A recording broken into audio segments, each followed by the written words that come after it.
Hi friends, இன்றைக்கி பார்த்தீங்கன்னா நம்ம வீட்டில் ஹாட் பாட் மீல் தான் ரெடி பண்ணணும். ஹாட் பாட் மீல் அப்படின்னா என்னென்னா வேறு ஒன்றும் இல்லைங்க, சைனாவில் ரொம்ப ஃபேமஸாக இருக்கிற சூப்பை பேஸ் பண்ணி சாப்பிட்ற ஒரு மீலுங்க. அதில் வந்து சாஸ் 2 வெரைட்டியாக வந்து சாஸ் ரெடி பண்ணுவாங்க. டொமேட்டோ பேஸில் ஸ்பைசியான ஒரு சாஸும், காரம் இல்லாமல் இருக்காங்க சோயா மில்க் பேஸ் சாஸும்.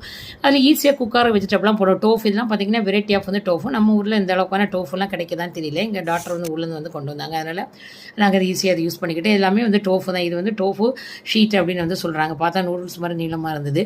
அப்புறம் இது டொமேட்டோ பேஸ் சூப்பு. இந்த சூப்புமே வந்து அவங்க கொண்டு வந்தாங்க. இதை வந்து அப்படியே நம்ம ஹாட் பாட் பாத்திரம் வச்சுருக்கோம், அதில் வந்து போட்டு நம்ம எடுத்துக்க வேண்டியதான்.